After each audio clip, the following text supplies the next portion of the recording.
Bonjour à tous, je vais vous corriger les exercices du livre du chapitre 6, Attaque des métaux par les acides.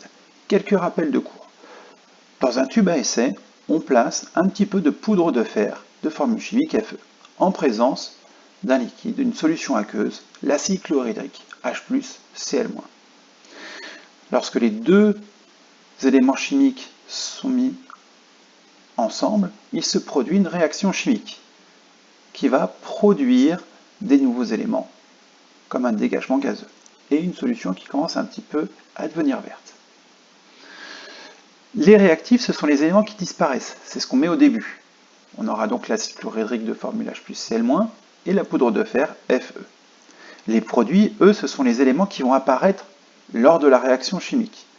Le dégagement gazeux, qui lorsqu'on fait le test à la flamme, il se produit une détonation, qui s'appelle donc le dihydrogène, H2, et cette solution qui est un petit peu verte, on va faire le test à la soude, et le test à la soude révèle qu'on a un précipité qui devient vert, et donc ça veut dire qu'on est en présence de l'ion Fe2+, Fe2+.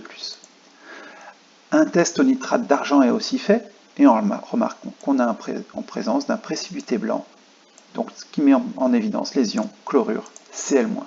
Ces ions chlorure Cl-, on remarque qu'ils sont dans les produits comme ils sont dans les réactifs. Ce qui veut dire que tout simplement les ions Cl- n'ont pas réagi, ce sont les mêmes.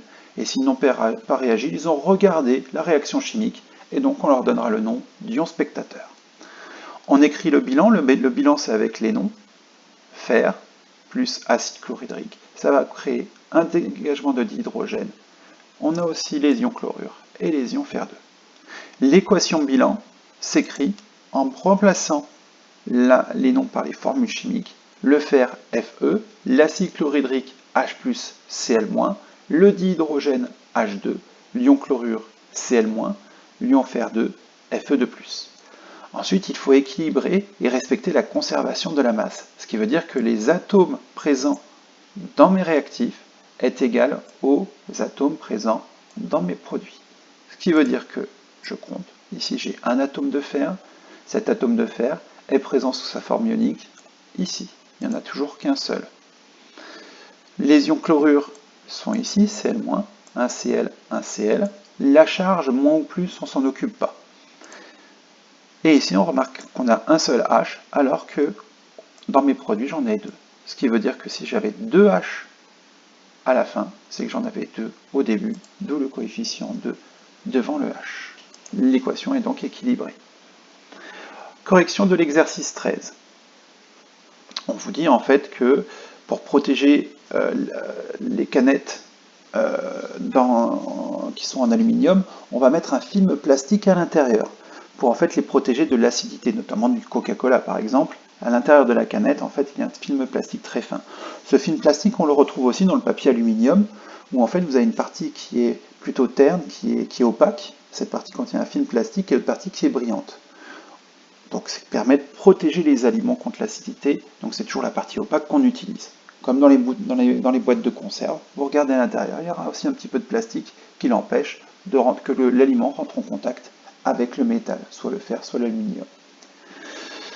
Donc imaginons qu'il n'y avait pas ce film plastique. L'acidité de la canette, en fait, réagirait avec l'aluminium de la canette et produirait un gaz. Quel est le gaz formé lors de cette réaction? Ce gaz, ça serait en fait le dihydrogène, le même que dans l'équation juste avant. Quel test permettrait d'identifier et que produit-il? On ferait le test à la flamme, il se produirait une détonation, ce qui veut dire que nous sommes en présence de la molécule de dihydrogène. Petit rappel, si la flamme grandit ou ravive la flamme de l'allumette, ça serait donc le comburant qu'on appelle le dioxygène O2, vu en quatrième. Si la flamme s'éteint, c'est qu'on est en présence de dioxyde de carbone, CO2, qui est un gaz ininflammable, celui-là. Fait la liste des réactifs et des produits. Alors les réactifs, c'est ce qu'on va mettre au début. On avait donc de l'aluminium de la canette, en présence de l'acidité qui sera dans cette canette. L'aluminium, formule chimique Al, l'acidité H+. Il se produit une réaction chimique, et donc on a la formation de l'ion aluminium, Al3+, qui est dans le texte, et le gaz, le dihydrogène, H2.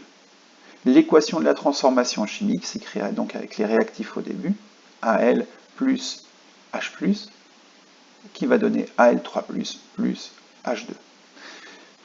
Un aluminium, on ne s'occupe pas des charges, un H, celui au début, un H, et là à la fin j'en ai deux, c'est pour cela que j'avais rajouté ici un 2, pour en fait équilibrer, conserver la masse. Au début, j'ai un aluminium et deux hydrogènes. À la fin, je dois retrouver un aluminium et deux hydrogènes. Exercice 17. Obtenu en dissolvant du chlorure d'hydrogène gazeux dans l'eau, l'acide chlorhydrique réagit avec le fer et produit un dégagement gazeux. Quel est l'ion présent dans l'acide chlorhydrique qui réagit avec le fer?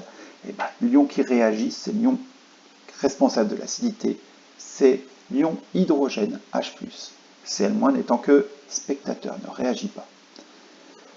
Par quel terme désigne-t-on l'autre ion présent mais qui ne réagit pas? C'est tout simplement l'ion chlorure, il est spectateur.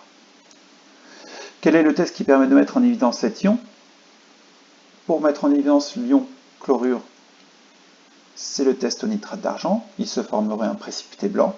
Si on devait identifier les ions H+, c'est un ion qui est acide, on utiliserait un pH mètre ou le papier pH. Comment s'appelle le gaz formé lors de la réaction de l'acide chlorhydrique avec le fer? Le gaz qui est formé, c'est le dihydrogène H2. Quel est le test pour permettre de le mettre en évidence? On ferait le test à la flamme. Il y aurait production d'une détonation qui donnera la présence de l'ion de la molécule de dihydrogène. Quel est l'ion formé lors de cette réaction? Eh bien, l'ion formé, c'est que le fer, lors de la réaction chimique, va perdre 2 électrons pour former l'ion fer 2, Fe2+.